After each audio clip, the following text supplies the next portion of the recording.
Bring yourself back online.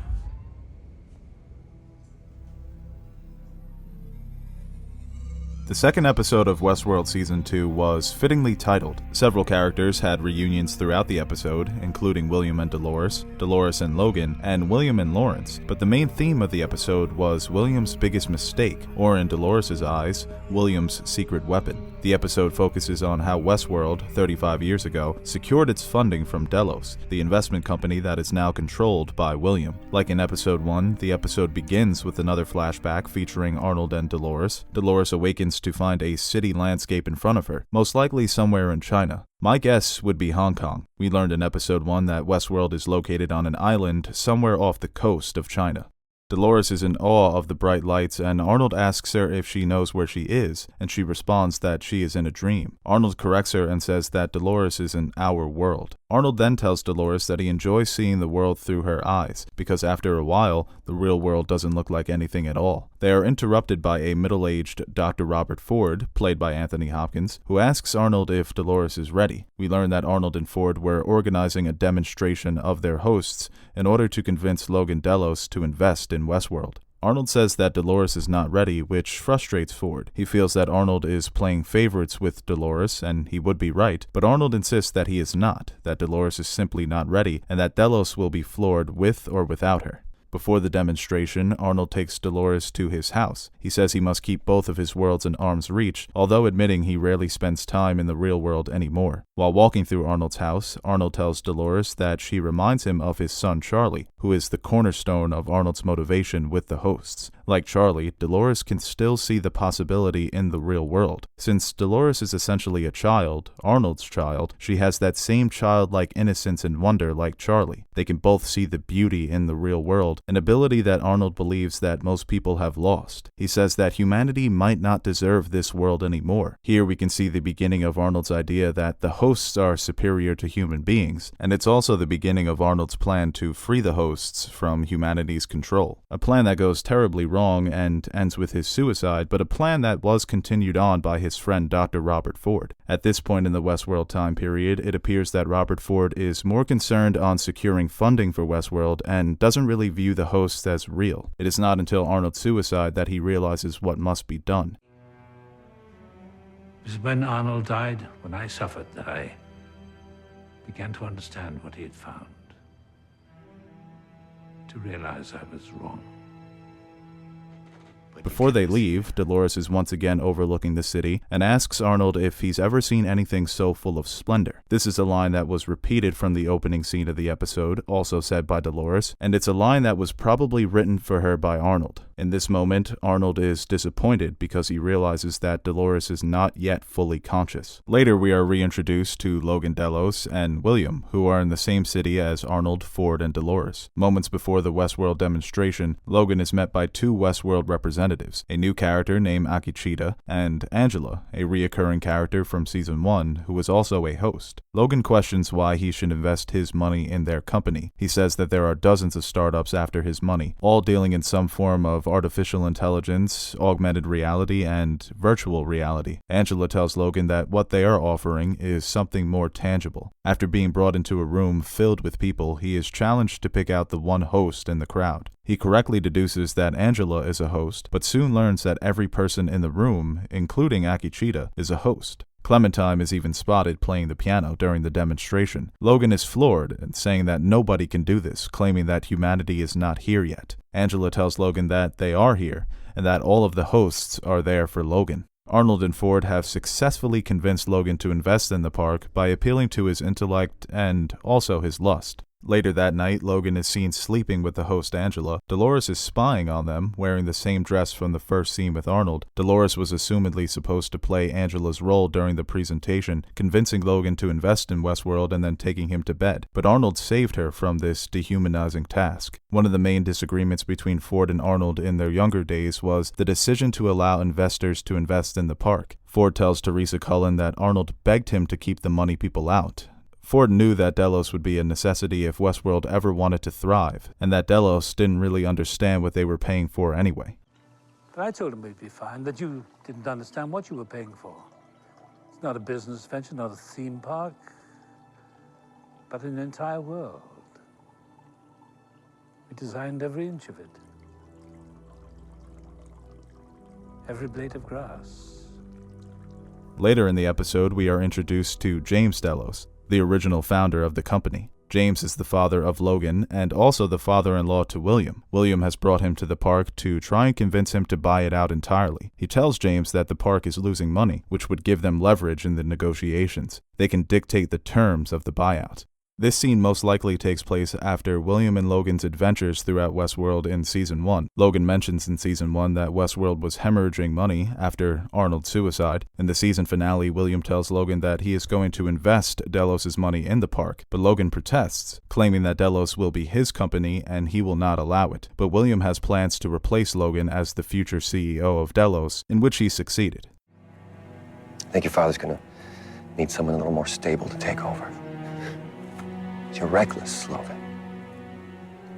You're impetuous. Although James Delos is impressed by the park, he doesn't want to invest in it. He says that he is not interested in the future, that he's not interested in fantasy, he's only interested in reality. William explains to James that they can use Westworld as a tool in their marketing budget. He describes Westworld as a place where people go to find out who they really are, and more importantly, what they really want. He says that nobody is watching or judging them in Westworld, so they are free to do whatever they want. James is visibly impressed by William's plans for the park and agrees to listen further. This is the moment that William begins to reveal his true intentions for buying out Westworld. In the Season 2 premiere, we learn that Delos keeps a secret facility in the park hidden from most Westworld employees. They use what they call drone hosts to salvage the DNA from the park's guests. Not only are they storing DNA, but they save the recorded footage of the guests' time spent in the park by accessing the host's recorded memories. This information can be used for several different purposes. The most obvious is marketing. Like Facebook or Google, Westworld can be used to mine the data of its users, giving companies an idea of how to market their products through advertisement. This information can also be used for sinister means, like blackmail and political manipulation. Since the guests of Westworld must pay over $60,000 a day to even visit the park, only those who are immensely rich and powerful can afford to visit. Businessmen and politicians are the first to come to mind. This means that those who are rich and powerful can be blackmailed by Delos, giving Delos control over their companies and the institutions that they run. This would essentially make Delos the most powerful company in the world. Depending on what a specific person does in the park, Delos can use that information to blackmail them. It could be either humiliating or criminalizing. The man in black, or William, expands on his initial intentions for the park during his conversation with Lawrence, another reoccurring character we are reintroduced to from Season 1. After saving Dolores from death by hanging, William warns Lawrence about the host revolution, and that both hosts and humans will not survive. Delos plans to destroy all of the rebellious hosts, and the hosts can now fight back. So death has become permanent for both host and human. Similar to his explanation to his father-in-law 30 years ago, William describes Westworld as a place where people go to hide from God. At least that's what they are told. He confirms that Delos has been watching all of the guests and tallying up their sins and choices. He says that Delos gathering all of this information wasn't about judgment, that they had something else in mind entirely. Nevertheless, the man in black has received his judgment from Dr. Robert Ford, who has designed a game with him in mind, and the hosts can now fight back. He tells Lawrence that he is going to fight his way out of the park and appeal his verdict. He then says he is going to burn this whole fucking place to the ground. 30 years ago, after convincing his father-in-law to invest in the park, William visits Dolores in the behavioral lab. William is still angry that Dolores doesn't remember him, calling her just a thing, and chastising himself for falling in love with her. William explains that although he was heartbroken, Dolores saved him. He says that he realized Westworld wasn't about the hosts, but about the guests. He calls Dolores a reflection, and that everyone loves staring at their own reflection. Everyone wants a little bit of what he found in Westworld, and he is going to use Dolores and every one of her kind to give it to them. But he says there is something else, that there is something beyond that, an answer to a question that no one has ever dreamed of asking. He then takes Dolores to a special project that he is constructing in Delos. Like Robert Ford's secret changes to Westworld in Season 1, William's special project is something that could significantly change the tide of the host rebellion. In the present timeline, Dolores and William seem to be in a race against each other to reach the location of William's secret project. In the final scene of the episode, Dolores tells Teddy that William was foolish enough to bring her to its location, but it's not a place. It's a weapon, and that she is going to use it to destroy humanity. In the aftermath of the Delos massacre, William is also trying to reach the location of his special project. Whether he considers this thing to be a weapon or a tool, we don't know. What we do know is that William considers it to be his biggest mistake, and his mistake of showing Dolores the location of his special project may come back to haunt him.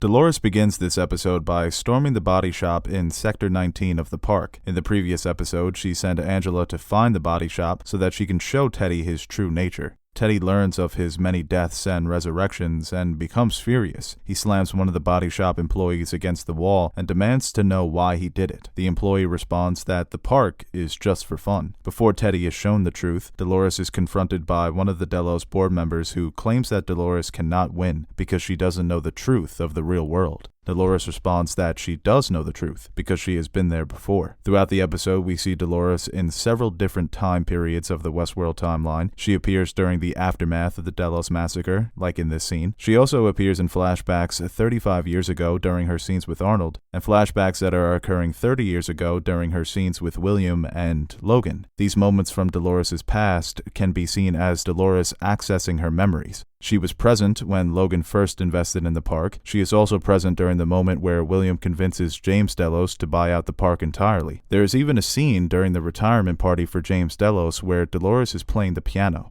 and she has a conversation later in that scene with Logan. Dolores is using these important memories to her advantage. Like she said in episode 1, she knows how to defeat humanity because she remembers. She has full access to all of her memories. Since William only viewed Dolores as a thing, he was foolish enough to tell her several of his secrets, including the location of his secret project, which Dolores considers a weapon. But before Dolores can reach the location of this weapon, she must assemble an army. Dolores, Teddy, and Angela learn that Delos is amassing a force of 800 men to individually secure the different sectors of the park. Then they will rendezvous in one location. In order to secure allies, she awakens a former Confederado lieutenant named Dunleavy. Dunleavy leads Dolores to the Confederados' base, where several Confederado leaders are enjoying what could be considered their Last Supper. As most of you know, the Last Supper is the moment in the New Testament where Jesus enjoys his final meal with his 12 apostles before his crucifixion. During the meal, Jesus says that one of his apostles will betray him, and says his apostle Peter will deny knowing who Jesus is the next morning. It's an interesting choice of imagery. Dolores displays a godlike power in this scene, massacring the Confederados and then bringing them back to life. She tells their leader that she murdered God, and if they want to reach glory, or the valley beyond,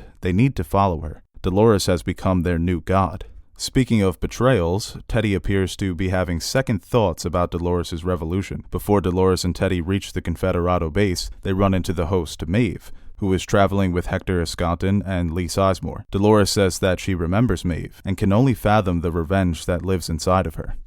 In this scene, Dolores misreads Maeve. Maeve is not interested in murdering the proprietors of Westworld, and she could tell right away that Dolores sees herself as the infallible leader of the hosts. Maeve admits that she is free from the humans' control, but she thinks revenge is futile. Dolores tries to convince her that they will need to fight in order to secure their freedom, but Maeve still isn't convinced. She asks Teddy if he feels free under Dolores' control, and you could see the conflict within Teddy. From the moment Dolores killed Arnold to the final scene of episode 1, Teddy has always been conflicted over his role in Dolores' Wyatt narrative. Teddy has basically traded in one god, Ford, for another god in Dolores. In both scenarios, he is under somebody's control. Teddy could eventually betray Dolores and join forces with Maeve in the future. This won't be the last time that Dolores and Maeve come face to face in Season 2, and it probably won't end well the next time these two characters meet. Along with Dolores, the Man in Black is also trying to assemble an army, so he and Lawrence travel to Pariah. Lawrence says that Pariah is the quickest and safest way to head out west to their destination. What's interesting here is that Pariah has become a ruin. We learned in Season 1 that Pariah was built by Arnold himself. He designed Pariah to be the most brutal and unfocused area of the park. The narratives become more complex and improvisational in Pariah. William notes that whoever built this place must think very little of humanity. As seen in this episode, Pariah has destroyed itself from within, possibly a metaphor that foreshadows humanity's destruction from their own creation. Earlier in the episode, we see a flashback where Logan is reunited with Dolores at his father's retirement party. Logan tells Dolores that the people celebrating above are fools fiddling as the whole fucking species starts to burn. The funniest part to Logan is that Delos lit the match. For all of his fuck-ups, Logan is still smart enough to understand the dangers of creating Westworld. In the desolate Pariah, William and Lawrence meet up with the modern-day El Lazo, played by the veteran actor Giancarlo Esposito. El Lazo is the role that Lawrence used to play 30 years ago during William's first visit to the park. William tries to convince the new El Lazo and his men to join forces with him, and he will reward them with a treasure beyond their wildest dreams, a treasure that is rooted in truth. Before answering his request to join forces, El Lazo tells the men in black a story about his childhood, when his parents would take him to the circus. He was most excited to see the elephants, these massive, powerful creatures, but he couldn't understand how these massive, powerful creatures remained so disciplined. His father told him that when the elephants were little, their trainers would use stakes to keep the elephants from running away, and since the elephants were so little, they couldn't break free. When the elephants became adults, their trainers would use those same stakes to keep the elephants in place. And although the elephants were now strong enough to break free of their bonds, they still remained disciplined. The elephants' restraints weren't physical anymore, but mental. This is a pretty on-the-nose metaphor, but it works in this scene because Giancarlo Esposito is a tremendous actor. The hosts have now broken free of their mental restraints and are now attacking their trainers. El Lazo, now speaking with Ford's voice, tells William that the game was designed only for William, so if he wants to win, he has to do it alone. Ford has once again implanted his narrative and voice in the minds of his hosts. El Lazo and all of his men commit suicide, leaving William angered by Ford's seemingly Pothamus control over the park. There are a couple of things that I want to touch upon before I end this video. The first is the conversation had between William and his father-in-law James Delos during James's retirement party. James is stepping down from his position as the head of Delos, and William will succeed him as CEO. James quips that the celebration feels more like a coronation ceremony than a retirement party. James also notes that he might not have to step down from his position. Throughout their conversation, James can be seen coughing, so we can assume that he was maybe forced to step down because of his poor health. There's a chance that James could be dying, and we know from Season 1 that William was the business titan who helped cure all known diseases. Excuse me, sir. I didn't want to intrude, but I just had to say that I'm such an admirer of yours. Your foundation literally saved my sister's life. One more word and I'll cut your throat, understand? This is my fucking vacation.